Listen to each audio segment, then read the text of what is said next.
Matumaini yangu ni kwamba uko salama popote ulipo mpendwa mtazamaji. Karibu kufuata habari leo nchini DRC. Mapigano kati ya wapiganaji wa M23 na wazalendo yanaendelea kwa siku tatu za mfululizo huko Musindi na Kashovu, wilaya ya Kalehe, jimboni Kivu ya Kusini, yakiunda mvutano mkubwa. Barabara ya Uvira Bukavu iliyokuwa imefungwa kwa takriban wiki 4 imefunguliwa tena kwa siku 2 sasa. Alhamisi hii baadhi ya abiria wamelalamika kuhusu vizuizi haramu vilivyowekwa na wazalendo.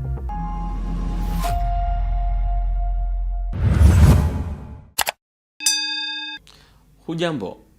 Mapigano yanaendelea leo Alhamisi tarehe 2 Aprili mwaka huu katika wilaya ya Kalehe, jimboni Kivu ya Kusini, kati ya wapiganaji wa AFC M23 na wazalendo walioko upande wa jeshi la Kongo. Mapigano haya yamefanyika Musindi na Kashovu katika eneo la Ziralo. Hii ni siku ya 3 mfululizo ya mapigano ambayo imesababisha mvutano katika sehemu hii ya milima ya Kalehe. Ndike na security tu ya mabombe na masasi. Ndio ngambo za kaziwa ni kidogo. Inavita wazalendo walikuwa shambulia. Wazalendo ndio tangu juzi. Basi watu mwebu tu. Na watu wangali watoka mwingine. Leo basoda watu hapa tu. Ngambo za watu wanaitana Musindi. Tunabaki jimboni Kivu ya Kusini, mashariki mwa DRC. Usafiri umeanza tena kwa siku 2 sasa kwenye barabara ya Uvira hadi Bukavu iliyokuwa imefungwa kwa karibu wiki 4, imesema vyanzo vya eneo hilo Alhamisi. Ufungulivu huu unaleta faraja kwa wakazi na kuruhusu biashara kuanza taratibu kati ya miji hii miwili. Hata hivyo, changamoto bado zipo kwa sababu ya vizuizi haramu vilivyowekwa na wazalendo barabarani. Watu wanaiomba serikali kuingilia kati ili kuhakikisha barabara ni salama na usafiri wa bidhaa na abiria unarudi kuwa huru. Sasa mimi nafuata hiyo swali ambapo umeniuliza hapo. Barabara imefunguliwa huko siku 2. Siku 2 barabara imefunguliwa Bukavu Uvira. Lakini kuna kuwa shida ngambo za Biriba, Runingu na huko mbele kumekuwa barieri 3. Ngambo za kule ya wazalendo na FRDC. Juu mtu apite yako mpaka rasione. Na kama uko na mizigo na jirasione kwanza wewe en tant que personne. Maintenant na rasione tena mizigo zako. Mais trafic ziko mais avec trop de tracasseries moi de l'autre côté cool. Asante. En bref ndio le menjie koaz mais tracasseries ni ngambo ya pili kingali mpaka hivi. Hawezi pita kama ulipe le barriere 3. Na mizigo unajilipia wewe peke mtu, unalipia mizigo nyoko nayo tena. Mais kama kwa peke bila mizigo unapita unalipa tu wewe peke mtu. Na mtu mwe alipa 5000 francs chaque barriere. Maki mtu wa barriere ni 15000 francs. Moto umewaua watu 3 wa familia moja usiku wa kuanzia Jumatano tarehe 1 Aprili hadi Alhamisi tarehe 2 katika kata la Katoi tarafani Karisimbi hapa mjini Goma. Mashahidi wanasema moto ulianza kuungua takriban saa 10 usiku wakati wote waliokuwa ndani wamelala. Chanzo cha moto bado hakijulikana. Ili kudhibiti moto, nyumba kadhaa ziliharibiwa. Wakazi waliopoteza mali yao wanaiomba msaada wa viongozi wa AFC M23 kwa ajili ya mazishi ya waathirika na msaada kwa waliopoteza mali. Hapa usiku wa jana kulikuwa insida ya moto ikalunguza manyumba mu avenue au mu quartier. C'était à partir de 22h kupanda jusqu'à 1h du matin ou 2h du matin. Bon, c'est pas trop précisé, mais selon ma source, wanasema ke ilikuwa balikuwa napiga alors bakalala bakasabu njoo ikafika wakati ke nalunguza manyumba, mais wengine wanasema ke bon peut-être qu'il y a une mauvaise installation. Mais tunaweza sema kama ni watu walipiga kisha bakasabu bakalala. Ndio inawezekana watu 3 baliweza kufa, probablement mama na bafi yake 2 ile usiku wa jana. Apparemment balitoka sasa balirudia bakakuwa kisifisia bakuweza tena fika nje. Oui, régime en place ilileta ile camion mbili ya mai, moja ilifika avant, ingine karudia parce que mai iliisha, moto ilikuwa mingi. Donc pour la deuxième fois balirudia na baliweza kusaidia bakazimisha moto. En tout cas sina precision, lakini ukifanya constant inaweza kuwa sawa nyumba 6 ama 7 hivi parce que hii partie yote ilikuwa endommagée na huko nyuma ya hii nyumba yetu kunafanyia ndani interview. Tunaweza weza sema kama ni probleme aussi ya urbanisme, wakati wanafanya ma construction gouvernement iko naweza kusaidia watu namna ya kujenga. Unaangalia kama hii manyumba yote ilikuwa kombre hapa iliweza kulungula, na kama inakuwa nyumba ya mbao ikikuwa nyumba 3 nyumba 4 inaafekte nyumba zingine zote parce que na gari ilikosa kisi ya kufika parce que nyumba zinajengiwa maniere nyeko aléatoire. En fait ilikuwa busiku ma 22h passé, njo moto ilikuwa kwa voisin ikewaka kabisa nyumba mzima ikafika chini na ikakambata na zetu za pembeni. Mule mwa voisin njo mulikufa watu 3 na shie tukapoteza na mabitu shie tungali. Vitu mbalimbali bishapotea na vingine besai hatuyayo akavingali. Kwa mwasha poteza mali yake mulikuwa la vitu maapare mbalimbali shapotea. Walikuwa intervenir na walikuwa na objectif zao, basi bishafika. Viongozi vinaweza tusaidia kama vinaweza kuwa ile msaada igisi manafaka tu ya manjanja na nusu ya mambao, inaweza kuwa ya maana sana. Msaada likia kuya mena karetari kidogo ikatusaidia juko nyumba zingine zilikuwa shanza kamatiwa, ikasaidia azikulungula tena. Walikuwa baine mwanzo alitoka Makamu wa rais wa chama cha A2RC Luc Malembe ametangaza mkutano na wananchi utakaofanyika Ijumaa hii Bunia. Anataka kupata maoni ya wananchi kabla ya kutoa msimamo wowote kuhusu marekebisho ya katiba. Anaiomba jimbo la Ituri lione sauti yake katika mjadala wa kitaifa kuhusu marekebisho ya katiba. Mesdames et messieurs de la presse, nous avons fait appel à vous parce que nous sommes en train d'organiser une grande activité en faveur de notre province et de la population de Bunia. Dans le cadre des activités de notre parti politique, dénommé Agir républicain pour la renaissance du Congo, en sigle A2RC, nous organisons un meeting populaire à la tribune officielle de la ville de Bunia. Le meeting va se tenir ce vendredi 3 avril 2026 à partir de 14h. Alors, l'objectif de ce meeting est double. D'abord, ça sera pour nous l'occasion de présenter à la population de Bunia le parti politique A2RC, dont je suis parmi les fondateurs et où j'occupe le poste de vice-président national. Le parti, nous venons de le créer et de lancer les activités à Kinshasa le 3 mars dernier. Le parti, nous l'avons créé avec un député élu de Bagata dans la province du Kwilu, dans l'ex-Bandundu. Il s'appelle l'honorable Jean Bosco Mambo. C'est lui le président national et moi je suis son vice-président. Nous allons présenter maintenant le parti, quelle est notre vision pour le pays et les modalités évidemment d'adhésion dans le parti parce que nous voulons lancer des activités en Ituri. Alors le deuxième objectif et le plus grand, c'est ce débat autour de la Constitution.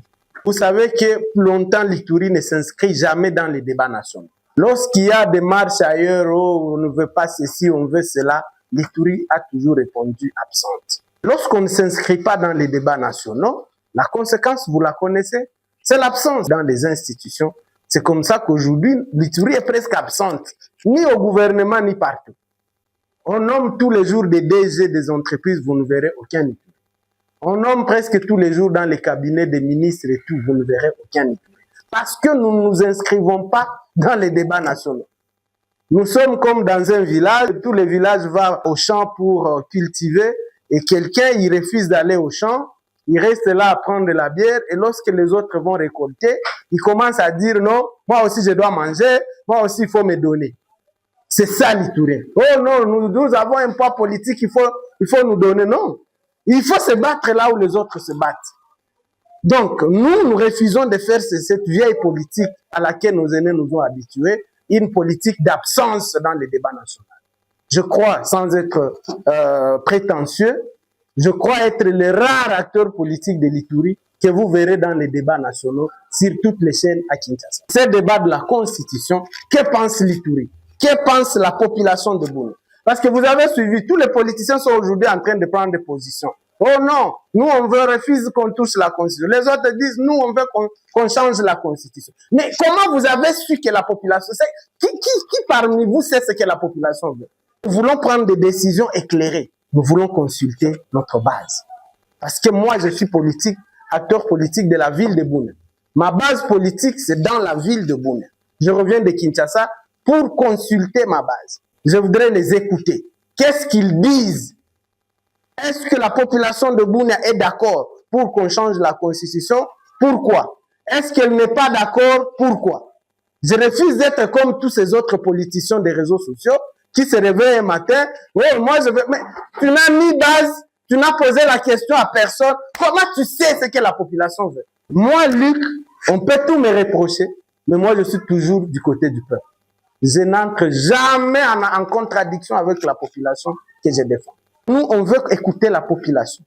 Qu'est-ce qu'elle veut? Qu'est-ce qu'elle dit? C'est ce qui va nous aider à orienter notre action politique. Refusons de sauter sur des décisions comme tout le monde, sans avoir consulté personne. Nous, notre décision va venir de ce que notre base pense. Donc, c'est ça l'objectif. On va débattre avec la population de Bunia, on va les écouter, on va répondre à leurs questions, leurs desiderata. Nous allons écouter leurs doléances, nous allons écouter leurs problèmes. Tukibaki Ituri, jeshi la ulinzi imeandaa kikao cha uhamasishi kufuatia kufungwa kwa mwezi wa wanawake. Lengo ni kuhimiza wanawake kushiriki kikamilifu katika amani na maendeleo ya jimbo, kubadilisha mitazamo na kuimarisha mshikamano wa kijamii.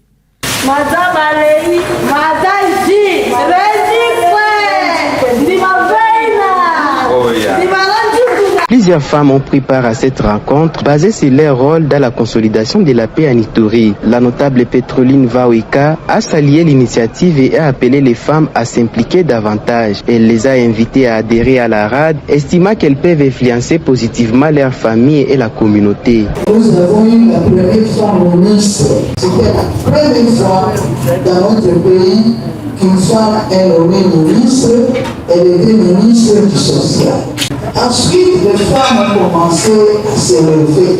Il y a eu des femmes qui ont commencé à avoir des postes qui sont entrés dans la politique. Le général-major Mouchimba David, commandant de la 32e région militaire, a pour sa part insisté sur l'importance de l'unité et de l'engagement de tous pour mettre fin à l'insécurité. Il a encouragé les femmes à adapter des valeurs patriotiques et à soutenir les efforts de paix conformément à la vision du président Félix Tshisekedi et du gouverneur militaire Johnny Luboya Kashama. Aujourd'hui, nous nous tenons debout avec foi et détermination affirmer que la paix est là. Nos intérêts individuels doivent céder place aux intérêts supérieurs de la nation. De son côté, le lieutenant-colonel Emmanuel Libandi, coordonnateur provincial de la RAD, a indiqué que cette sensibilisation s'inscrit dans une démarche globale. Il affirme que la RAD a déjà gagné environ 80% de la confiance de la population grâce à ses actions. Selon lui, la sensibilisation reste un moyen efficace pour changer les mentalités. L'épée que nous voyons ici, la base de cette épée ici, ce sont les femmes. Les victimes aussi, ce sont les femmes.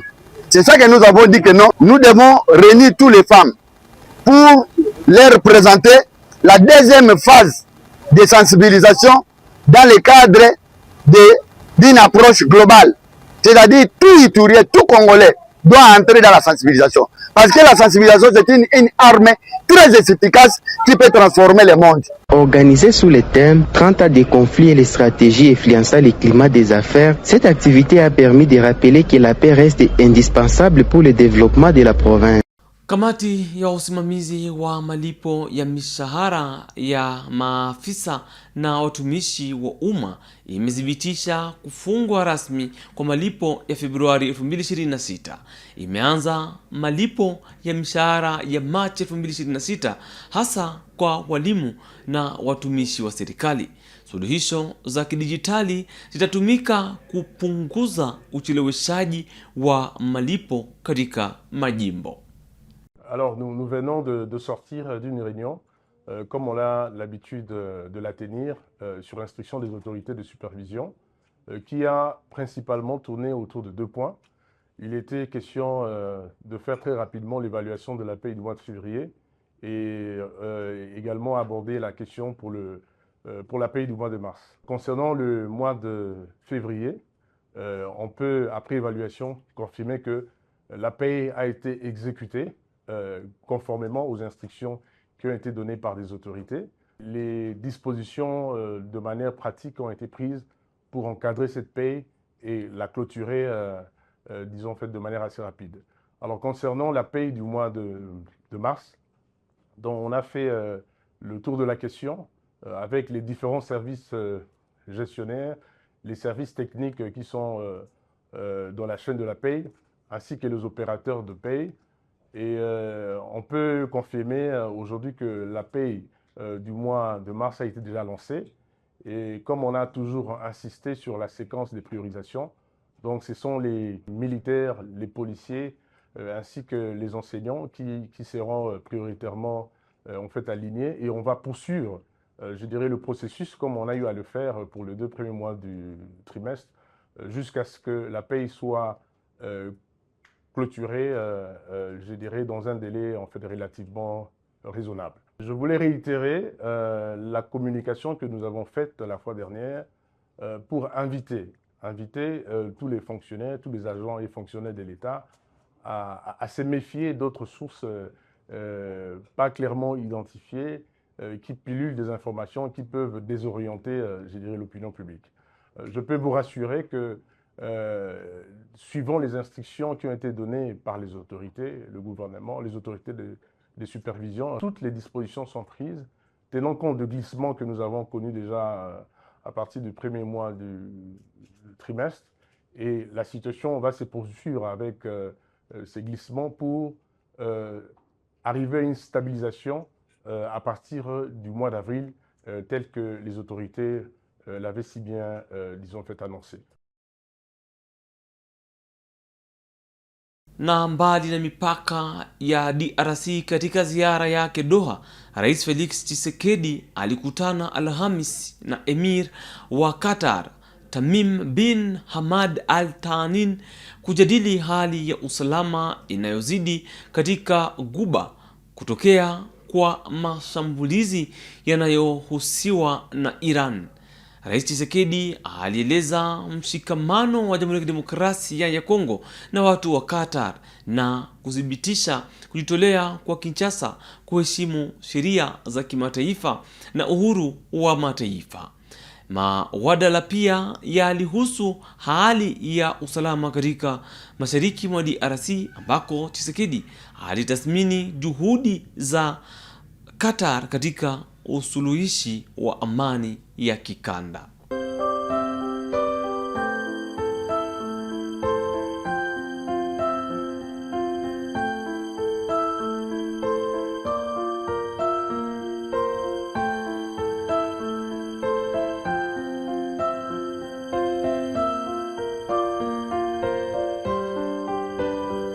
Pendwa mtazamaji, pamoja na habari hizo toka Doha nchini Qatar, tunakomesha yaliyojiri leo nchini Jamhuri ya Kidemokrasia ya Kongo. Tutane kesho kwa habari zingine.